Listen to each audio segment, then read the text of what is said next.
যে পরে আর আমি মাছগুজ দেখাইতে পারি নাই, কারণ ইফতার সময় হয়ে গেছে গা তাড়াহুড়া। এই যে আমার মাছগুজ একটু লবণ কম হয়েছে, কিন্তু ইয়ামি হয়েছে। निमक कम नहीं है ये आज के हमारे रातेर इफ्तार कम है ना। निमक कम है, ये लोग को नहीं लगता है। সেহারি সরি, আমাদের সেহারি খাইতেছি আমরা। আমি ইফতার বলছি, আমার মেয়ে আমার ভুল ধরছে। আমার কাছেও লবণ কম লাগতেছে, আমার হাজবেন্ডের কাছেও কম লাগতেছে, কিন্তু আমার বাচ্চারা বলতেছে ঠিক আছে। তা আজকে আমি আরবি মাছবুজ বানাইছি একটু অন্যভাবে, পেঁয়াজ জ্বালাইয়া। আমার ভিডিওগুলো ভালো লাগলে লাইক কমেন্ট শেয়ার করবেন, আর সবাই ভালো থাকবেন, সেফ থাকবেন। বাহারানে যারা আছেন ভালো থাকেন। আলহামদুলিল্লাহ আমরাও ভালো আছি। পানি পি। এটা হচ্ছে আমার খাবার। আমি বেগুনের ভর্তা নিছি অনেক। আজকে আমি বেগুন স্পাইসি মির্চি 2 পিস ডালা। তো সবাই ভালো থাকেন, আল্লাহ হাফেজ। আসসালামু আলাইকুম, সবাই কিরকম আছেন? আজকেও মাছবুজ, আজকে চিকেন ফ্রাই করে মাছবুজ বানাবো। তো দেখতে থাকেন। আজকেও আরবি খাবার, আরবি মাছবুজ।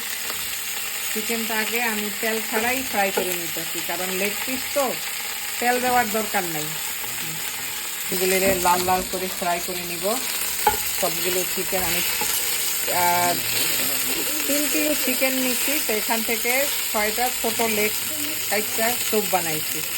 বেগুনের ভর্তা খাবো, তাই বেগুন পুইরা এখন সিল্লা নিতেছি। মাছবুসের সাথে বেগুন ভর্তা, মানে আরবির সাথে বাঙালি টাচ। এগুলো বেগুন এভাবে পুইরা তারপরে নিলাম বাচ্চা টেচ্চা। এখন কি বলে, এই সরষের তেল দিয়ে পেঁয়াজ দিয়ে শুকনা মরিচ দিয়ে ভর্তা ডলা দিব। আরেকটা বেগুন বাকি আছে আমার, এখানে একটা বেগুন। এটা হয়ে গেলে ভর্তাটা রেডি করবো। তরকারি চিকেন আর একটু আলু ভেজে নিছি। এখন আমি এই পাইলাটার মধ্যে মাছবুজ বসাই দিই।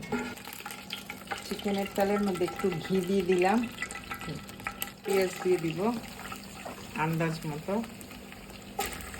পেঁয়াজটা আমি এরকম কালো ফ্রাই করে নিলাম, কারণ এটা একটা পেঁয়াজের কালার হবে। টমেটো আর কাঁচামরিচ, সাথে আদা রসুন বাটা। আজকে আমি পেঁয়াজের কালার যাতে চাউলটার মধ্যে আসে, এই জন্য পেঁয়াজটা এরকম কালার করলাম। এটা আরাবিয়ান একটা মাছবুজ। পেঁয়াজ বেশি করে জ্বালাইয়া মানে মাছবুজটা বানায়। এখন পেঁয়াজটা একবারে গইল্লা মানে একটা কালার আসবে, পেস্টের মতো হয়ে যাবে পেঁয়াজটা। এই যে দেখেন অলরেডি গইল্লা গেছে। আদা রসুন কষানো হয়ে গেছে। এখন আমি আন্দাজ মতো লবণ দিয়ে দিব। দিয়ে দিলাম এলাচ আর লং, ধনিয়া জিরা হলুদ দিয়ে দিলাম। আরেকটু মশলাটা কষাই দিয়ে দিলাম। চাউল দিয়ে দিতেছি। চাউলের সাথে বাসমতির সাথে আমি একটু মসুরির ডাল দিচ্ছি, একটু কষাই নিতেছি। তারপরে একটু গরম পানি দিয়ে দিব। এখন গরম পানি দিয়ে দিতেছি। এখন আমি লবণ দিয়ে দিতেছি।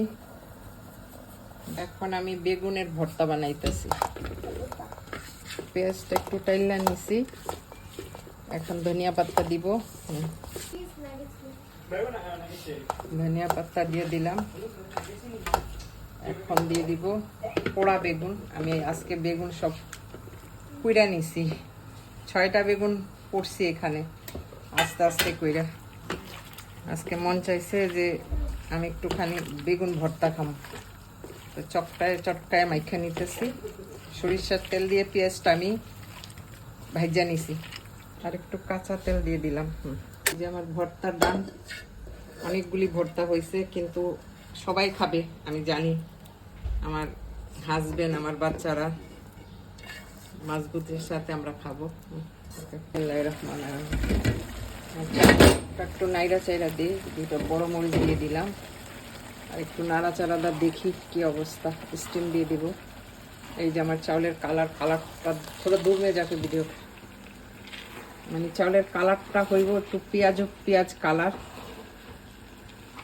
পেঁয়াজের ফ্লেভারের মাছবুজ। এটা একটা মাছবুজ, মানে আরবিদের স্পেশাল, মানে পেঁয়াজের ফ্লেভার, পেঁয়াজটা জ্বালাইয়া এই মাছ বুসটা বানানো হয়।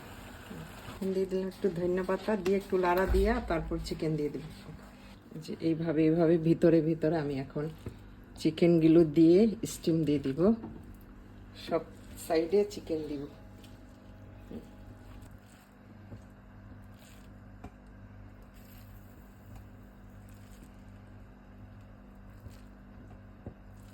বাস হয়ে গেল। এখন আমি স্টিম দিব আধা ঘন্টার জন্য, যাতে চিকেনটা আমার হয়ে যায়, হয়ে যায়।